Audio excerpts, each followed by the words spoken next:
tema CLCC bulan ini adalah mendengar suara Tuhan. Nah ini salah satu tema yang saya pribadi biasanya nggak mau khotbah ya. Karena agak-agak terdengar ngeroh di telinga banyak orang. Nah tapi ketika saya coba renungin, saya ambil tantangan ini.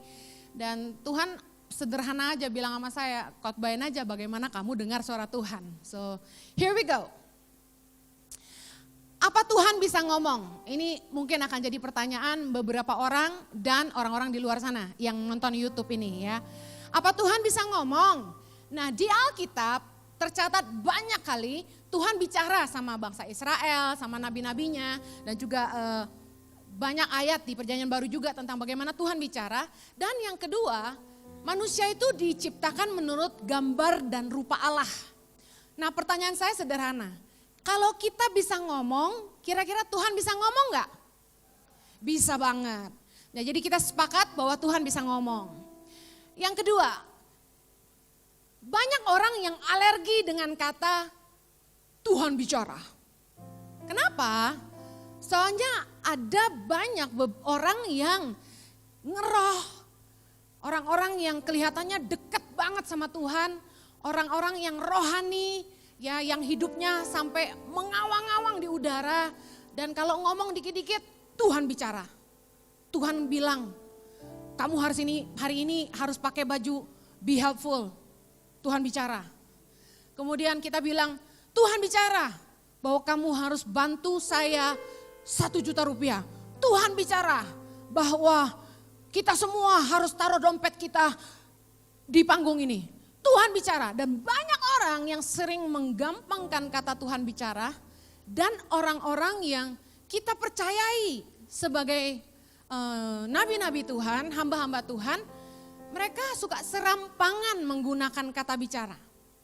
Nah pengalaman pribadi saya ketemu dengan orang-orang yang sangat ngeroh dan mengerikan yang gak alkitabiah. Contohnya mereka bilang gini, kami minggu ini Tuhan ngomong harus bikin kupu-kupu di gereja. Kupu-kupu, emang metamorfosa. Saya bingung kenapa disuruh bikin kupu-kupu. Oke lah kalau memang Tuhan bicara sama dia saya gak ngerti. Tapi bagi saya beberapa orang menjadi mengerikan. Menjadi terlalu ngeroh karena dikit-dikit dia bilang hari ini Tuhan suruh kita pakai baju merah. Kayak gitu-gitu, nah itu gak nangkep gitu di pikiran saya. Dan kemudian di masa lalu ada pemimpin rohani yang memakai firman Tuhan untuk kepentingan pribadi. Dia bilang Tuhan bicara sama dia bahwa kami di gereja harus kumpulin uang supaya bisa bangun gereja di pusat kota. Nah pusat kota kan mahal banget ya, ini di Australia. Nah semua menabur karena dengar Tuhan bicara.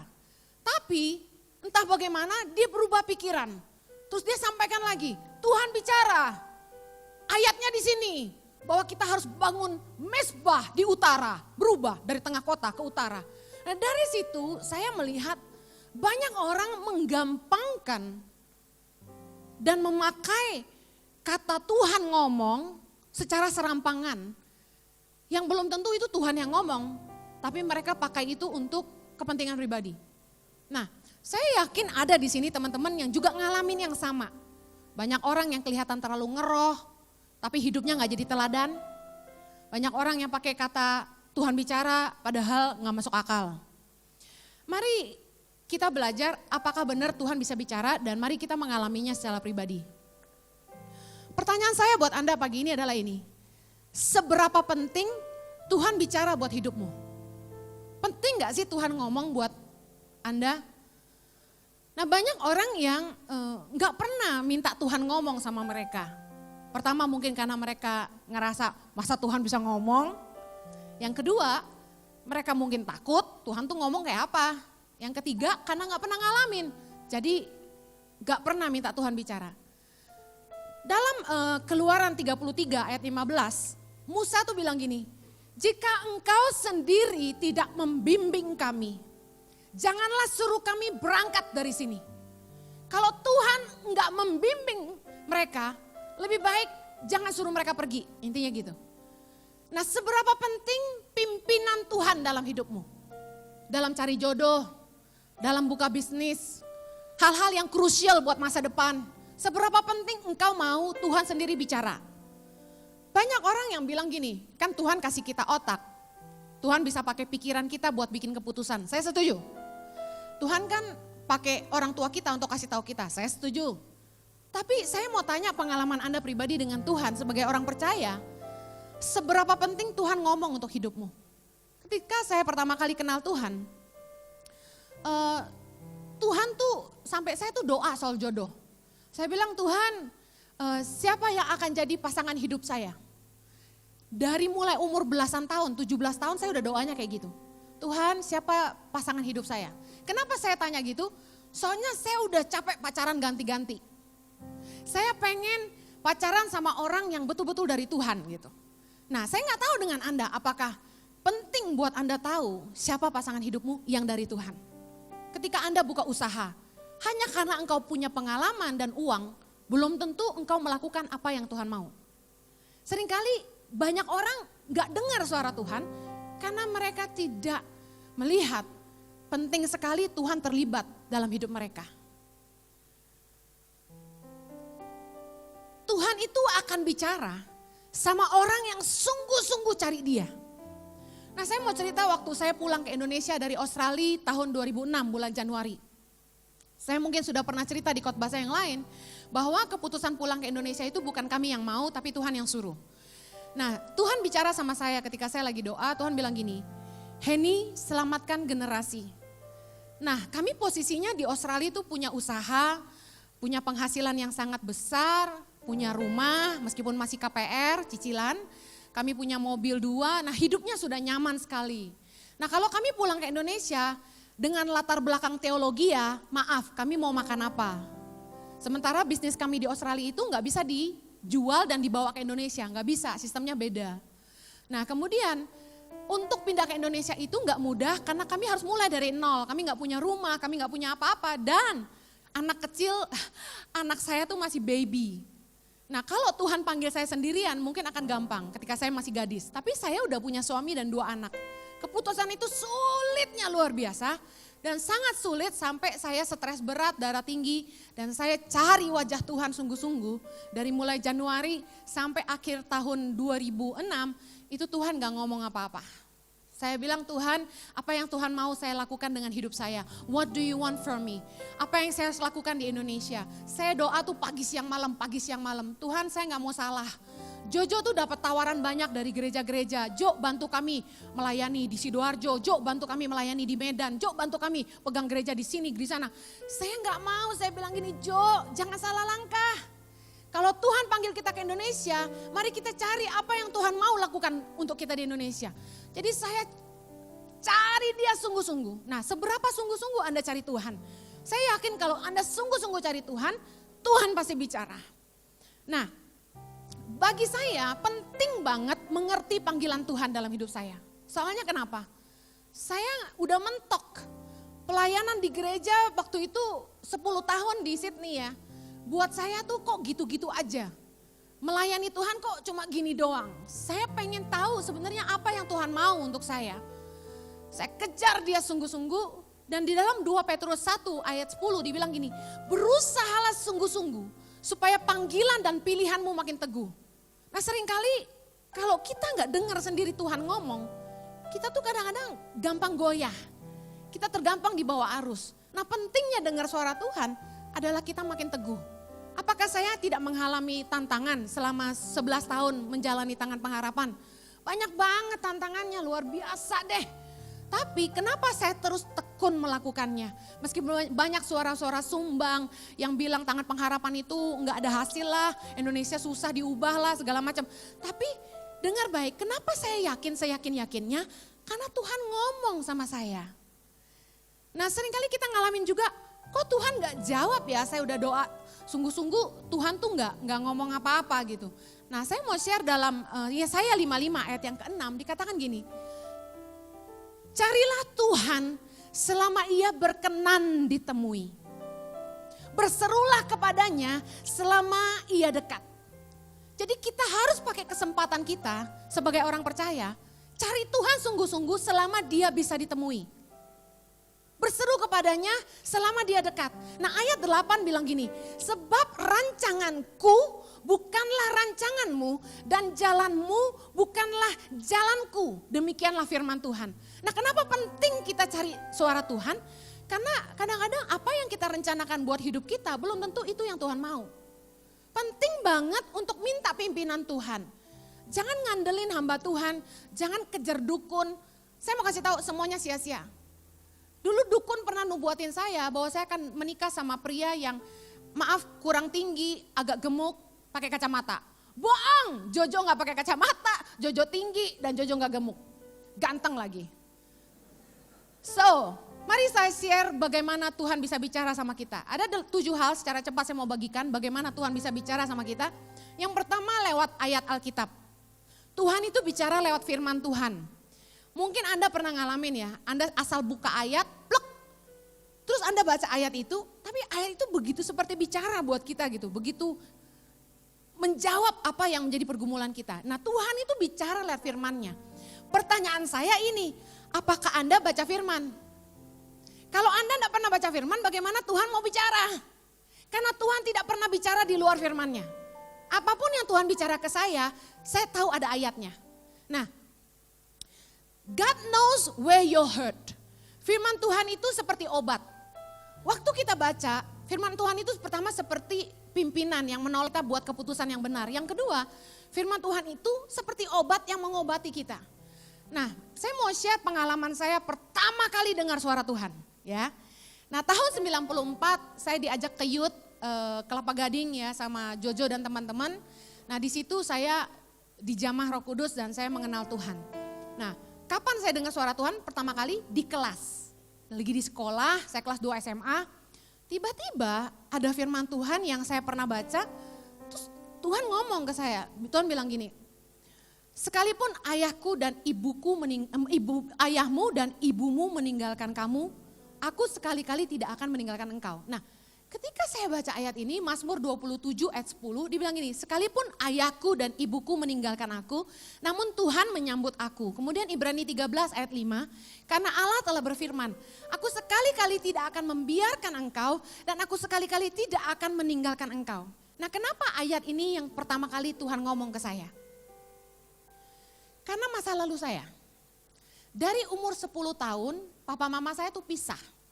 Dan mereka tuh yang satu kerja di mana, yang satu kerja di mana. Sehingga kami bertiga, saya, kakak saya dan adik saya tuh terlantar di rumah kami, gak ada yang ngurus. 1 tahun kami gak punya pembantu. Saya harus belajar ngepel sendiri, nyuci baju sendiri sejak umur 10 tahun. Saya harus belajar masak dan sebagainya. Nah, bertahun-tahun saya hidup sebagai remaja, saya kekurangan kasih sayang dan hidup saya morat-marit, gak ada yang bimbing saya, bikin PR dan sebagainya. Nah, ada kekosongan dalam hati saya karena kekurangan kasih sayang dari orang tua. Nah, ketika Tuhan jamah saya umur 16 tahun itu, Tuhan tahu di mana saya luka. Tuhan tahu apa yang saya butuh. Nah, firman Tuhan kalau kita baca, itu benar-benar bisa nyembuhin kita. Ketika Tuhan ngomong pertama kali sama saya tuh kaget. Karena gak ada teman-teman di kelas yang tahu bahwa papa mama saya tuh udah berpisah dan mereka gak pernah sama kita. Tapi Tuhan tahu. Ajaib bukan? Nah, Tuhan bicara lewat firman-Nya, oleh karena itu Anda harus baca firman. Yang kedua, Tuhan bicara lewat suara hati kita, suara hati nurani. Nah, hati kita itu adalah kediaman roh Allah. Ketika Tuhan memberi kita nafas hidup, itu Tuhan kasih rohnya untuk tinggal dalam hati kita. Dalam Efesus 3 ayat 16 dibilang gini, aku berdoa supaya ia menurut kekayaan kemuliaannya menguatkan dan meneguhkan kamu oleh rohnya di dalam batinmu. Nah, Tuhan taruh rohnya di dalam batin setiap manusia. Untuk apa? Supaya dia bisa membimbing kita. Tahukah saudara, Tuhan memberikan hati nurani itu enggak hanya buat orang percaya? Tuhan memberikan hati nurani kepada setiap manusia yang lahir di muka bumi ini. Saya buktikan orang-orang yang tidak kenal Tuhan sekalipun, dari kecil mereka sudah tahu mana yang jahat dan mana yang baik. Anak kecil gak usah diajarin, begitu dia melakukan kesalahan, mamanya bilang, apa yang kamu lakukan? Dia langsung sembunyiin tangan, bilang enggak bikin apa-apa. Dia takut mamanya marah karena dia salah. Dari kecil kita sudah paham apa yang salah dan apa yang benar. Itu kemurahan Tuhan, amin. Sejak kita lahir, Tuhan sudah taruh rohnya di dalam batin kita, supaya dia bisa membimbing setiap manusia. Makanya kalau Anda bilang, kok orang yang belum kenal Tuhan bisa kadang-kadang lebih baik daripada orang Kristen? Karena itu, karena Tuhan membimbing hati nurani semua orang. Masalahnya di sini, 1 Timotius 1 ayat 19 dikatakan gini, beberapa orang telah menolak hati nuraninya yang murni itu, dan karena itu kandaslah iman mereka. Nah seringkali orang diingatkan oleh Tuhan lewat hati nurani ketika mereka salah, tapi mereka gak mau dengar. Diingatkan jangan mencuri, jangan berbuat jahat, jangan selingkuh. Tapi mereka gak mau dengar.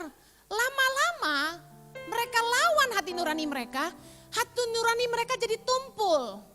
Mereka udah gak bisa dengar lagi dan mereka memilih tidak mendengarnya. Itu yang membuat banyak orang akhirnya jadi jahat.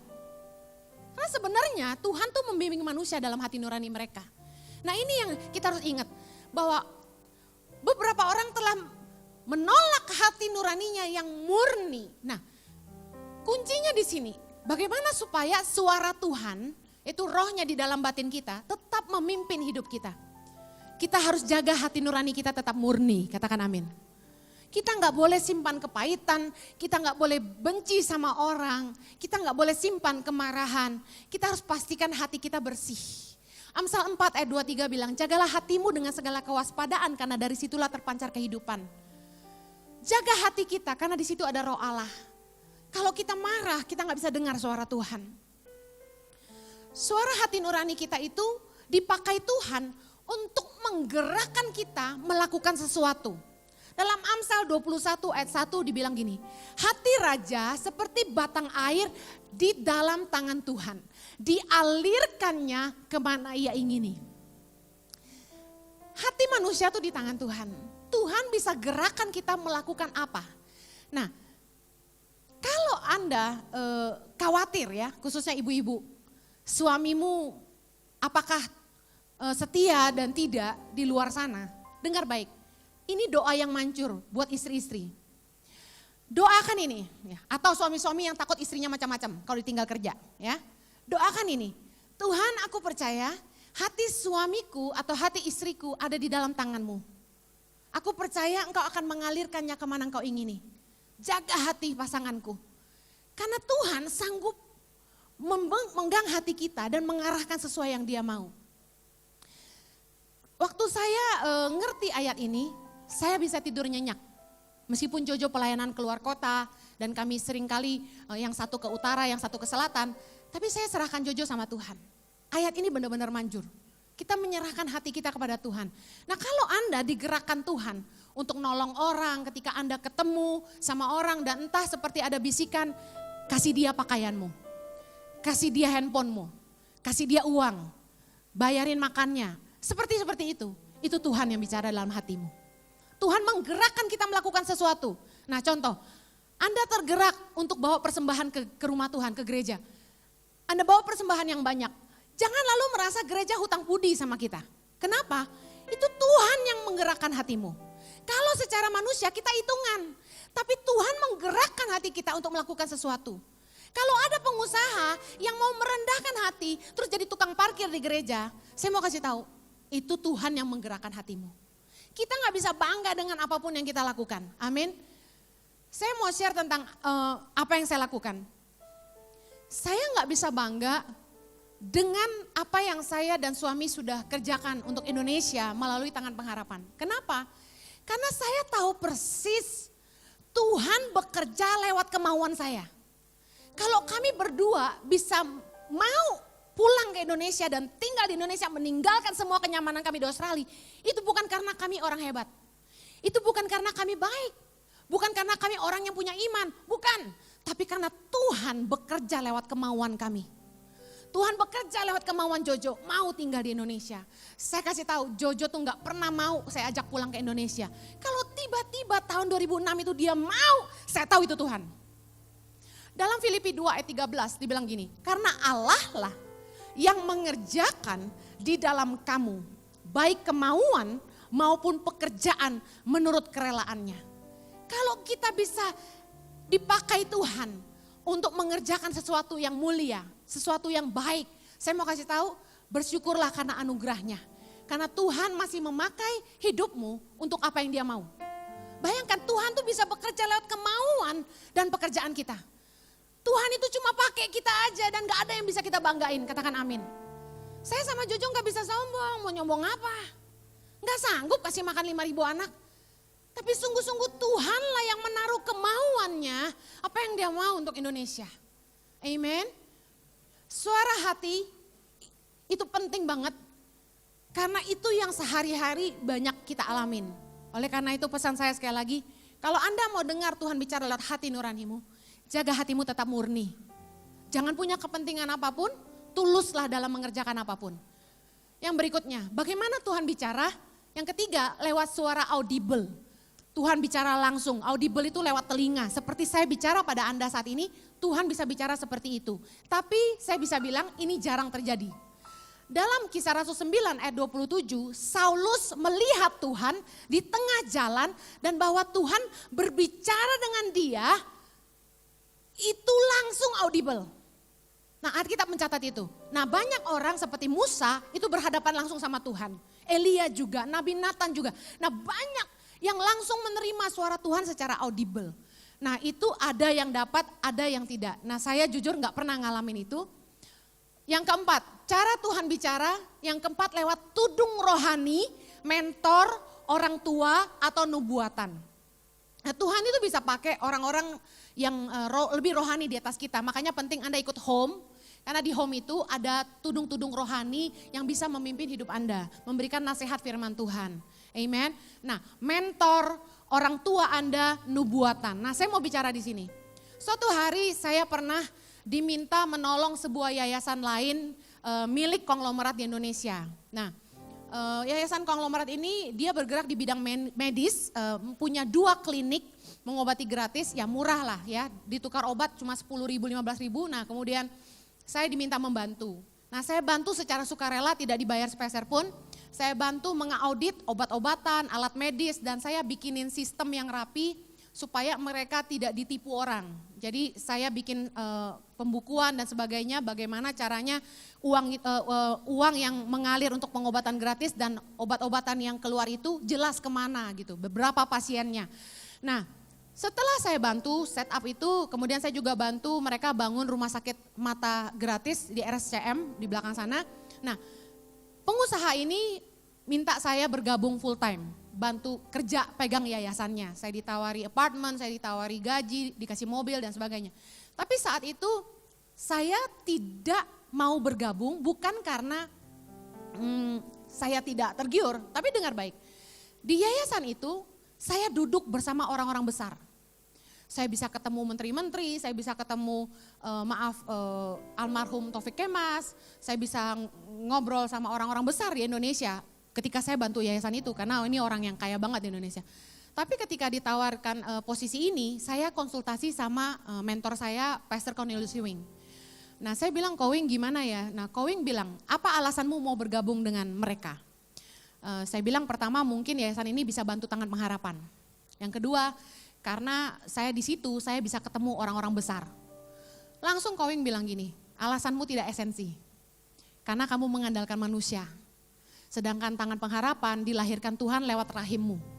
Nah, di situ saya bersyukur punya mentor.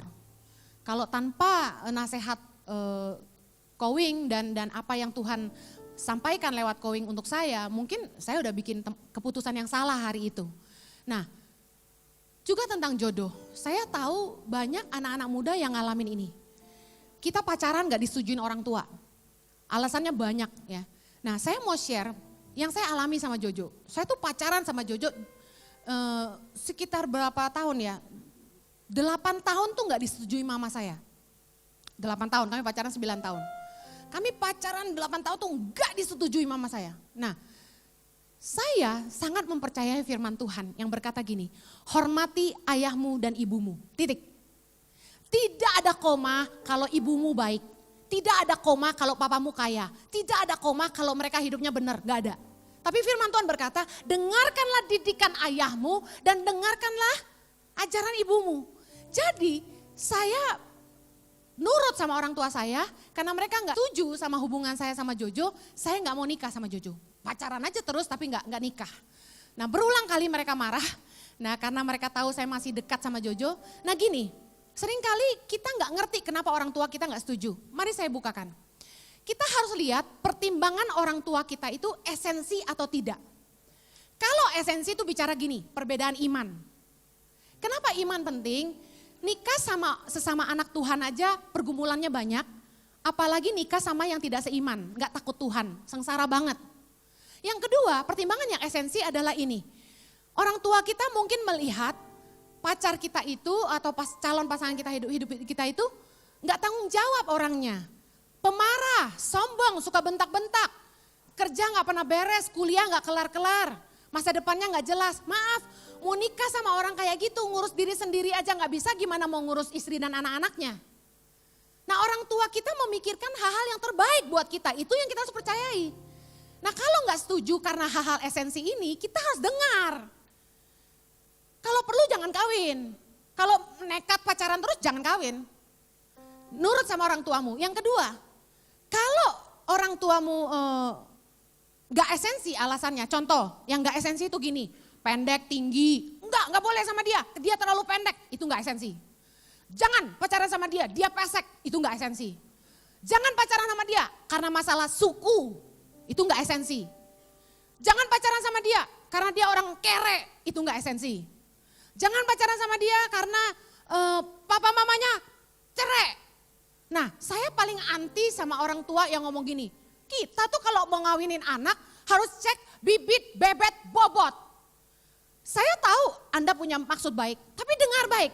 Ada hal-hal dalam hidup manusia yang merupakan kedaulatan Tuhan dan tidak bisa kita yang menentukan. Contoh, Anda tidak bisa milih siapa papa mamamu. Saya tidak bisa milih punya orang tua yang tidak bercerai atau cerai, lalu saya disalahkan karena orang tua saya bercerai. Kan aneh. Yang kedua, kita tidak bisa milih lahir di mana. Lahir di Papua atau lahir di Amerika. Kan gak bisa milih. Lalu kita disalahkan. Jangan kawin sama orang Papua, hitam keriting, anak lu jadi negro. Gak bisa. Jangan kawin sama orang kampung, nanti buang ludah sembarangan. Loh, itu gak bisa milih. Suku, kita Chinese, mereka pribumi. Alamak, zaman sekarang gitu loh. Gak jaminan suku Chinese sama-sama baik. 3, kita nggak bisa milih, kita lahir miskin atau kaya. Banyak orang yang lahir di keluarga miskin, apa mereka bahagia? Gak bisa milih. Maunya juga dapat anak kakap sih. Cuma kalau nggak dapat, sekali lagi tergantung iman orang itu. Buktinya Jojo deh, dia pendeta. Mama saya takut saya kere nanti kalau kawin sama pendeta. Apakah hari ini saya kere? Berkat Jojo, saya bisa pelayanan ke Eropa, bisa pelayanan ke Amerika, kemana-mana deh pokoknya.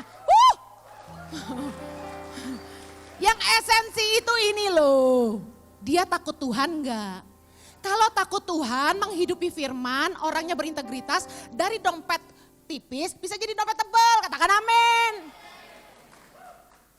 Jangan ngomong bibit bebet bobot deh, tersinggung saya. Pertama, saya meskipun keturunan Tionghoa, saya hitam. Jadi begitu calon mertua lihat saya, orang mana nih? Ambon. Enak aja. Jangan menghina deh yang kayak gitu-gitu. Dengar baik, kita perlu mendengar orang tua kita. Karena firman Tuhan berkata kita harus hormati ayah ibu kita. Tapi lihat alasannya tidak setuju itu esensi atau tidak. Kalau memang tidak esensi, sekali lagi taatlah pada orang tuamu. Meskipun alasan mama saya tuh gak esensi, Jojo pendeta nanti kere. Tapi saya tetap taat sama mama saya. Saya tetap pacaran sama Jojo, kenapa? Karena Tuhan ngomong Jojo pasangan hidup saya. Tapi kami harus melewati proses sedemikian rupa supaya apa? Supaya kami kuat. Kalau waktu masih pacaran menghadapi masalah dikit gak disetujuin orang tua langsung cowok itu ninggalin kamu. Puji Tuhan. Kenapa? Masuk pernikahan masalahnya lebih besar lagi. Kalau baru gak disetujuin orang tua dia udah mundur teratur, goodbye my love. Menikah itu tantangannya jauh lebih besar. Kalau orang gampang resign itu dia gak kuat. Contoh, kalau ada orang-orang yang nolak kamu udah bilang I love you 10 kali, mereka 10-10 nolak kamu. Bersyukurlah, karena memang berarti itu bukan dari Tuhan. Gitu dong. Terhibur gak? Bagaimana Tuhan anaknya lewat suara anak-anak kita. Tuhan tuh bisa pakai anak-anak kita buat bicara buat hidup kita. Makanya jangan disepelekan ketika anak ngomong meskipun masih kecil. Tahu nggak, anak-anak itu bisa dipakai Tuhan untuk ngingetin kita akan kebenaran. Bisa ngingetin kita tentang menjadi teladan. Bisa ngingetin kita untuk melakukan yang benar. Contoh, ketika Jojo ngebut dan kemudian udah kuning, dia racer gitu loh. Bem, lampu merah dia terus, anak saya langsung protes. Papa, don't you know it was a red light, you should stop. Anak kita itu pagar integritas yang luar biasa. Dia kasih tahu kita jalan yang benar. Yang kedua, dia kan dengar kita khotbah. Begitu kita tidak hidupi khotbah kita, dia bisa bilangin, Mama, waktu itu Mama bilang gak boleh gosip. Tapi barusan aku dengar Mama cerita sama tante itu orang lain. Dengerin, anak kita itu keren. Saya cerita ini real, supaya Anda tahu betapa penting anak didengar. Kemudian kita sibuk pelayanan. Nih dengar nih orang Kristen yang rajin ke gereja Senin sampai Minggu. Anak tuh penting. Family first. Keluarga duluan yang diurus. Kalau anakmu mulai bilang gini, Mama Papa pelayanan terus, kapan kita pergi makan bareng-bareng? Diam, Mama lagi sibuk, lagi campaign home. Dengar, anak penting. Jangan sampai udah tengah malam masih di gereja, anak sampai tidur-tidur di lantai. Kasihan. Anak-anak kita akan bilang, Mama Papa terlalu sibuk, itu suara Tuhan. Berarti ada yang harus kita rubah. Katakan amin. Yang keenam, Tuhan bisa bicara lewat keadaan, masalah, tekanan yang kita hadapi. Nah seringkali kita ngelihat masalah, kita pikir gini, aduh Tuhan gak tolong saya. Saya doa, Tuhan gak jawab-jawab. Tuhan kenapa izinin ini terjadi? Padahal Tuhan udah ngomong lewat keadaan. Di ayat Keluaran 7 ayat 3 dibilang gini, tetapi aku akan mengeraskan hati Firaun dan aku akan memperbanyak tanda-tanda dan mujizat-mujizat yang kubuat di tanah Mesir. Jadi Tuhan juga bisa bicara lewat keadaan yang kita alami. Bahkan saya bisa bilang gini, pintu-pintu yang tertutup sekalipun jangan dipaksa. Kalau engkau sudah hidup di dalam Tuhan dan engkau sudah berdoa dan engkau sudah menyerahkan hidupmu kepada Tuhan, percayalah kalau ada pintu terbuka Tuhan bisa buka buat kita, kalau pintu ditutup bukan untuk kita.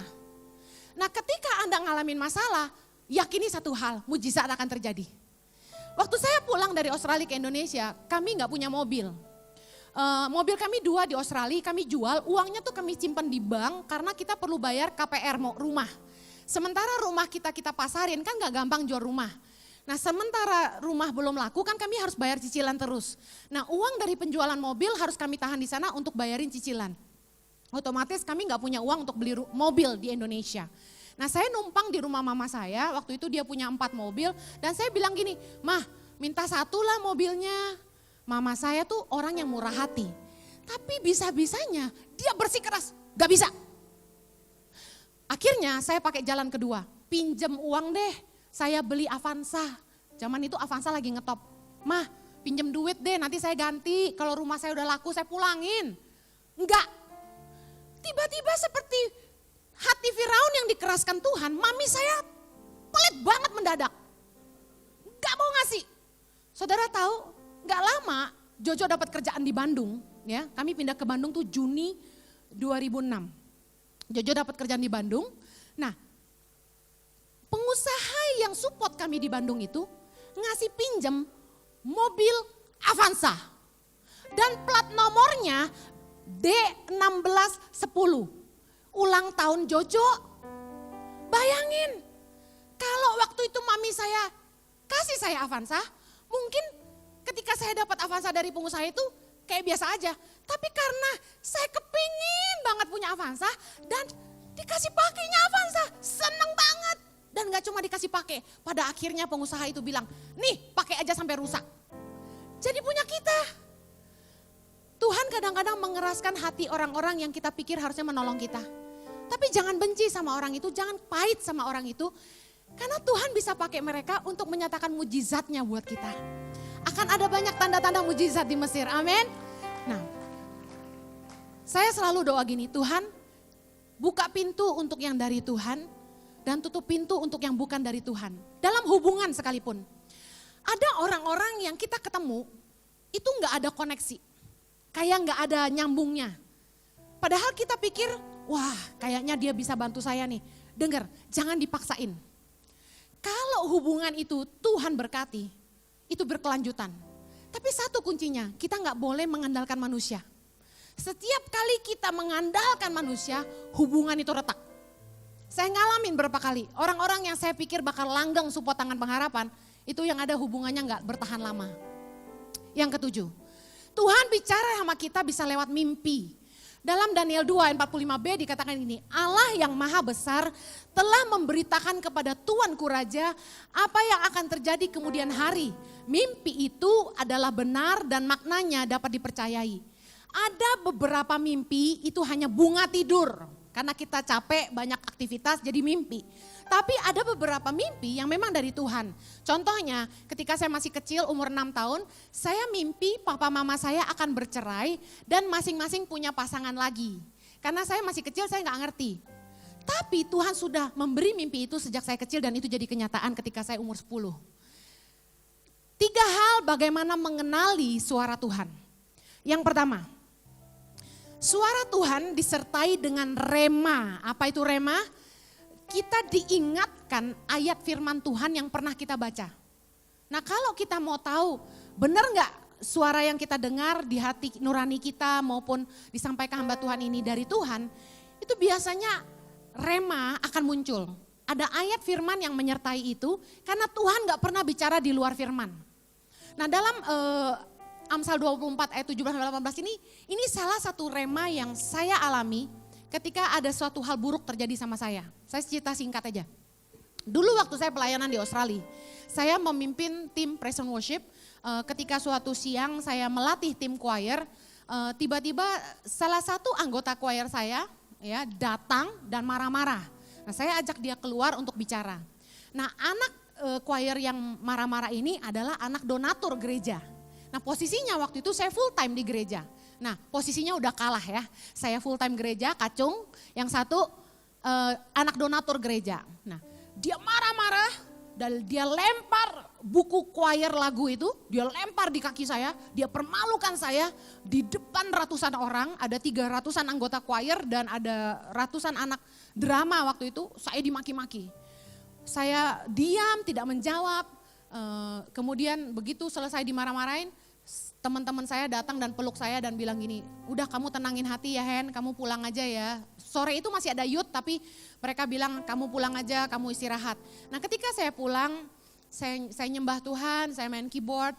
Ketika saya nyembah, tiba-tiba ayat ini muncul. Amsal 24 ayat 17-18, saya mau kita baca sama-sama. Jangan bersuka cita kalau musuhmu jatuh. Jangan hatimu beria-ria kalau ia terperosok.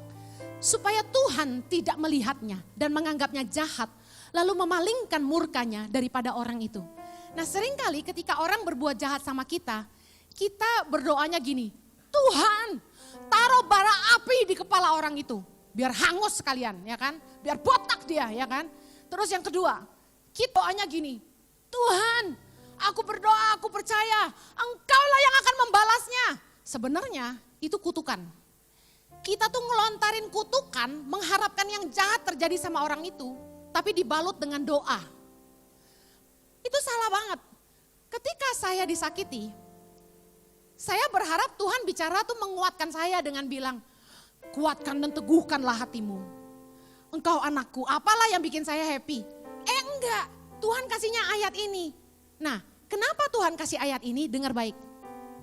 Ketika orang berbuat jahat sama kita, jangan balas. Kita nggak tahu jalan hidup orang. Kita nggak boleh tuntut pembalasan. Biarlah itu jadi bagian Tuhan dan yang penting kita jaga hati kita murni, nggak boleh ngarepin yang buruk terjadi sama mereka. Saya berdoa buat keluarga ini. Kemudian apa yang terjadi? Nggak lama setelah itu, saya dengar papa anak ini selingkuh, mamanya masukin koran. Terus anak ini kemudian menikah, tapi pernikahannya juga nggak jelas sekarang. Yang parah suaminya jadi hamba Tuhan yang menyetujui LGBT. Nah ngeri banget kisah hidup mereka kalau saya dengar, tapi saya tidak menghakimi mereka. Nah kadang-kadang ketika kita marah tuh, kita pengen Tuhan balas instan. Saya nggak nuntut bales. Tapi Tuhan kasih ayat ini. Membuktikan apa? Kita nggak pernah tahu jalan hidup orang. Nggak usah marah sama orang. Amen. Dan yang kedua, ciri suara Tuhan, Tuhan memberi kita pimpinan yang disertai dengan tanda-tanda. Ada damai sejahtera, ada penyediaan Tuhan, ada hubungan atau kepercayaan yang terbuka dan jalan yang terbuka. When there is vision, there will be provision. Di mana ada visi yang datang dari Tuhan, akan datang penyediaan Tuhan. Dalam Yesaya 55 ayat 11 bilang gini, baca sama-sama yuk.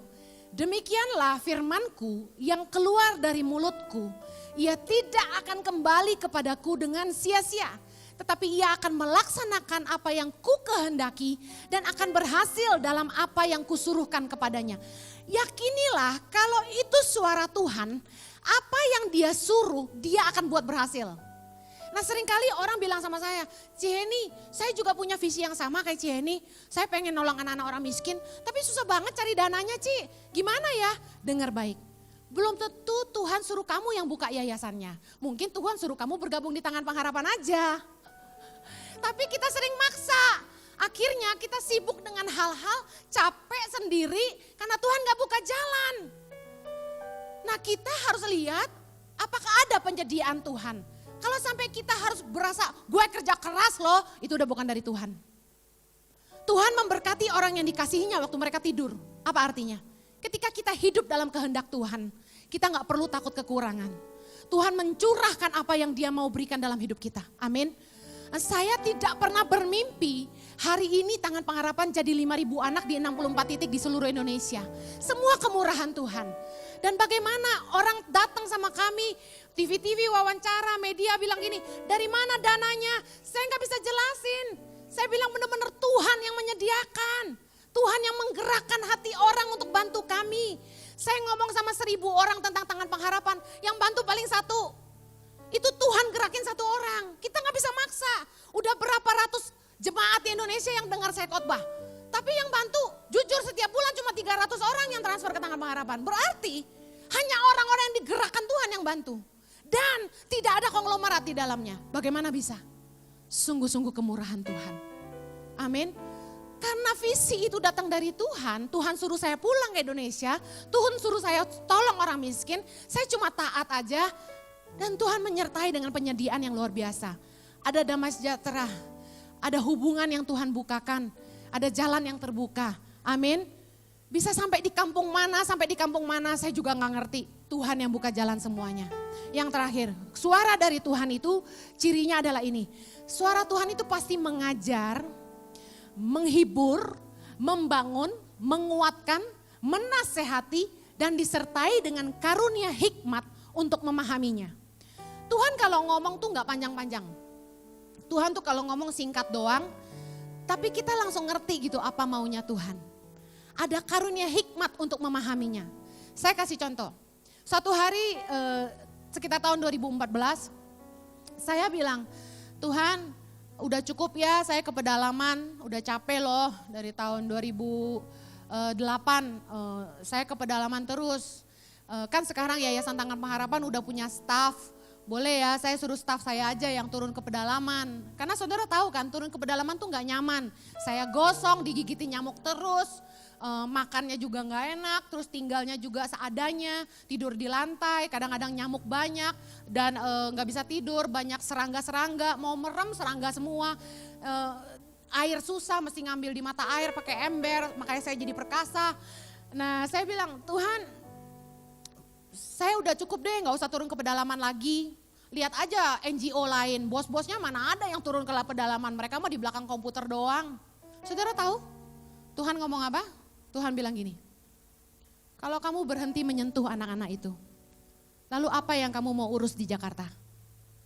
Kaget saya. Tuhan gak ngomong panjang lebar, gak bawel kayak kita. Tapi langsung saya ngerti dan saya nangis dan saya bertobat.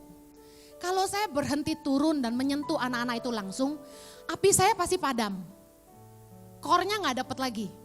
Yang kedua, saya gak bisa lihat kebutuhan yang ada di lapangan kalau saya gak lihat sendiri. Yang ketiga, kalau saya cuma di Jakarta doang, berarti yang saya urus cuma uang. Cuma memusingkan dana. Dan itu yang Tuhan gak mau, makanya saya tidak sentuh dana sama sekali dan saya tidak tahu menahu berapa uang yang masuk dan siapa yang transfer, saya gak pernah tahu. Karena dengan begitulah saya jaga hati saya cukup fokus sama apa yang Tuhan mau aja. Dengar baik, kadang-kadang Tuhan bicara tuh lewat banyak hal, tapi kita harus peka ini. Yang pertama, akan ada rema yang menyertai. Yang kedua, Tuhan bisa pakai keadaan, hal-hal yang Tuhan bukakan di depan kita, bahkan masalah sekalipun. Di Bandung, pertama kali saya mulai pelayanan saya, itu dimulai dari masalah. Masalahnya apa? Anak-anak gak sekolah gangguin di depan ruko kita yang di Dago Pakar yang kita tinggalin itu. Main bola, pencet bel gak ada habis-habis. Tapi justru dari mereka lah saya tahu Tuhan mau saya nolong mereka. Yang ketiga, Tuhan itu bisa bicara sama kita lewat hamba Tuhan atau siapapun. Tapi cek ini, apa yang hamba Tuhan itu sampaikan harusnya menasehati, menghibur, membangun, menguatkan dan disertai dengan hikmat untuk mengertinya. Nah, kalau sampai orang sampaikan sesuatu tapi yang ada kita malah jadi tertuduh, terpuruk dan down, itu bukan dari Tuhan.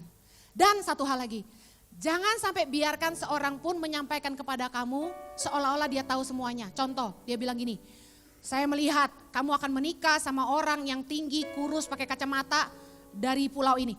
Bohong, karena gak ada seorang hamba Tuhan pun yang tahu detail tentang kehidupan orang lain. Andalkan Tuhan dan cari wajahnya dan dengar suaranya. Amin.